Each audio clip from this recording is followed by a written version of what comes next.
भोलापुर गांव की सीमा पर एक पुराना ढाबा था। लज्जतदार ढाबा।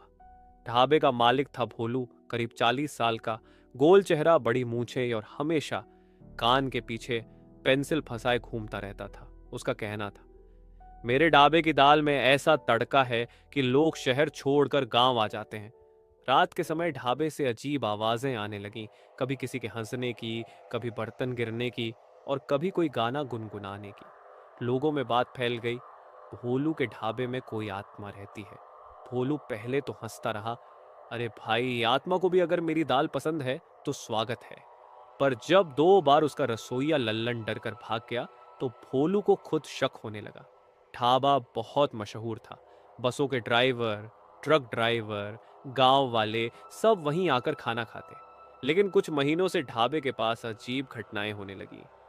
एक दिन एक अजनबी लड़की आई, नाम था रूपा। उसने कहा, भोलू भैया, मुझे काम चाहिए, मैं अच्छा खाना बना सकती हूँ। भोलू को भी किसी की ज़रूरत थी तो उसने रख लिया। रूपा के आते ही ढाबे का खाना और स्वादिष्ट हो गया। ग्राहक बढ़ गए और भोलू खुश। लेकिन रात में वही आवाजें फिर आने लगीं, अब और डरावनी। एक रात भोलू ने ढाबे के पीछे देखा, रूपा किसी आदमी से मिल रही थी। वो आदमी बोला, आज की कमाई रख लो, कल माल भेज देना। भोलू के होश उड़ गए। वो समझ गया ढाबे से कोई गुप्त तस्करी चल रही है। अगले दिन उसने दिखाने के लिए कुछ नहीं कहा, बस छिपकर रूपा पर नजर रखने लगा। ढाबे के पीछे मिट्टी में दबे हुए कई स्टील के डिब्बे मिले। एक एक कर खोले तो उनमें थे पुराने सिक्के, सोने के बटन और कुछ सरकारी फाइलें। भोलू घबरा गया, ये ढाबा तो खजाना निकला रे।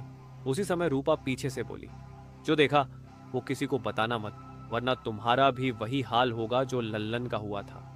भोलू हक्का बक्का रह गया। लल्लन का हाल? अगर तू पुलिस को बुलाएगा, रूपा बोली, तो ये फोटो सोशल मीडिया पर जाएगी, फिर देखते हैं तेरा ढाबा चलता है या नहीं। भोलू फंस चुका था। एक रात जब रूपा ढाबे में अकेली थी, भोलू ने पीछे के कमरे में जाकर झांका। वहां उसने देखा, रूपा पुलिस की गुप्त अधिकारी है। वो किसी तस्करी गिरोह को पकड़ने के मिशन पर थी। भोलू चौंक गया और धीरे से बोला, तो ये सब नाटक था? रूपा बोली, हाँ, लेकिन अब तुम भी हमारी मदद करो, वरना यह ढाबा हमेशा के लिए सील हो जाएगा। अगले दिन ढाबे में 4 नए ग्राहक आए, ट्रक ड्राइवर के वेश में, लेकिन असल में वही तस्कर थे। भोलू ने उन्हें उसी के बनाए स्पेशल परांठे खिलाए, पर उन पर था नींद की दवा का तड़का। रूपा ने छिपे कैमरों से सब रिकॉर्ड किया। जैसे